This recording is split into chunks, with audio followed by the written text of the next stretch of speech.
குருவே துணை. அன்பார்ந்த ஐயன்னார் ஆஸ்ட்ரோ சேனல் அன்பர்கள் அனைவருக்கும் முதற்கண் எனது பணிவான வணக்கத்தை தெரியப்படுத்திக் கொள்கின்றேன். 5 கரத்தனை யானை முகத்தனை இந்தி நிலம்பிறை போலுன் எகிற்றனை நந்தி மகந்தனை ஞான கொழுந்தினை புந்தியில் வைத்தடி போற்றுகின்றேனே. இப்போ நம்ம இந்த பதிவில் என்ன பார்க்குறோம் அப்படின்னா, மாசி மாத ராசி பலன் ரிஷபராசி அன்பர்களுக்கு எப்படி இருக்கும் என்பதை பார்ப்போம். கடுமையான உழைப்பும் திடமான மனநிலையும் கொண்டு நன்கு உழைக்கக்கூடிய ரிஷபராசி அன்பர்களே, உங்கள் ராசிநாதன் சுக்கிரன் பகவான் உங்கள் ராசிக்கு 11ஆம் இடத்தில் மீன ராசியில் ராகு பகவானோடு சேர்க்கை பெற்று இந்த மாசி மாதம் ஆரம்பம், அதாவது குரோதி வருடம் மாசி மாதம் 1ஆம் தேதி 13/2/2025 வியாழக்கிழமை வாக்கில் மீனராசியில் சுக்கிரன் பகவான் ராகு பகவானோடு சேர்க்கை பெற்றுள்ளார். மேலும் அவர் அந்த இடத்துல உச்சம் பெற்று இருக்கிறார். சுக்கிரன் பகவான் உச்சம் பெற்று இருக்கின்றார்.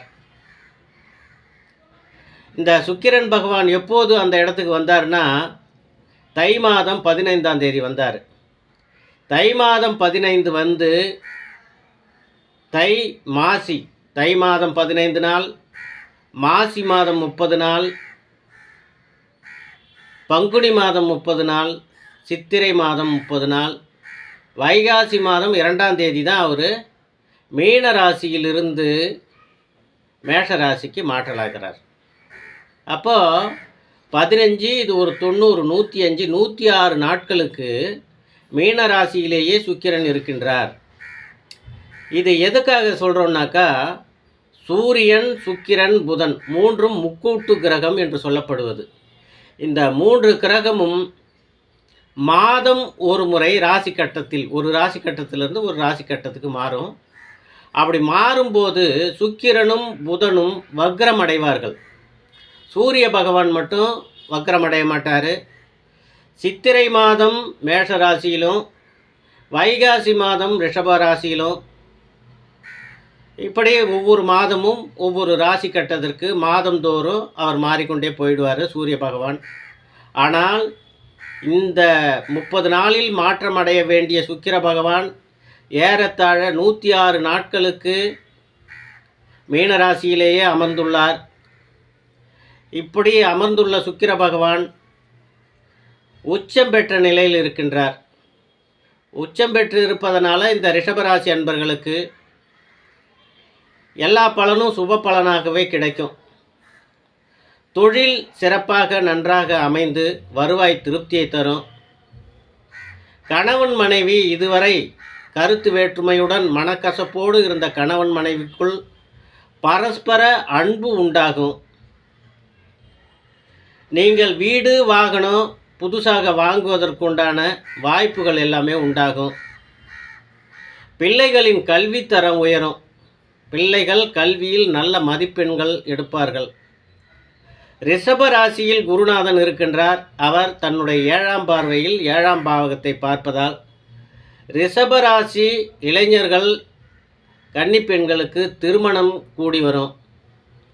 திருமணம், வீடு குடிபோதல், புதிய தொழில் தொடங்குதல் போன்ற சுப நிகழ்ச்சிகளால் ரிஷபராசி அன்பர்களுக்கு வீடு களை கட்டும்.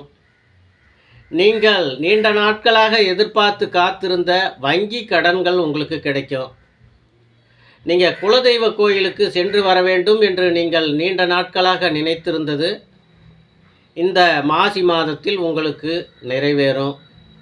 நீங்கள் குலதெய்வ கோயிலுக்கு குடும்பத்தோடு சென்று குலதெய்வத்தை பிரார்த்தனை செய்து வணங்கி வழிபட்டு சிறப்பாக வழிபடுவீர்கள். வெளி மாநிலங்களுக்கு சுற்றுலா செல்வதற்குண்டான வாய்ப்புகள் உண்டாகும். சுக்கிரன் பகவான் ராகு பகவானோடு சேர்ந்திருக்கின்றார். ராகு பகவான் வெளிநாடுகளுக்கு அழைத்து செல்லக்கூடியவர். வெளிநாடு பெரிய பெரிய யோகங்களை கொடுக்கக்கூடிய யோகக்காரன் ராகு பகவான். எனவே ரிஷபராசி அன்பர்கள் வெளிநாடு செல்வதற்கான வாய்ப்புகள் உண்டாகும். வேலைக்காகவும் படிக்கிறதுக்காகவும் சுற்றுலாவுக்காகவும் வெளிநாடுகளுக்கு செல்வதற்குண்டான வாய்ப்புகள் எல்லாம் ரிஷபராசி அன்பர்களுக்கு உண்டாகும். உறவினர்கள் உங்களை தேடி உங்களை நாடி உங்கள் வீட்டுக்கு வருவார்கள். சகோதரன் சகோதரி இதுவரைக்கும் கருத்து வேற்றுமையால் மனக்கசப்போடு இருந்த சகோதரன் சகோதரிலாம் உங்களை தேடி வருவாங்க.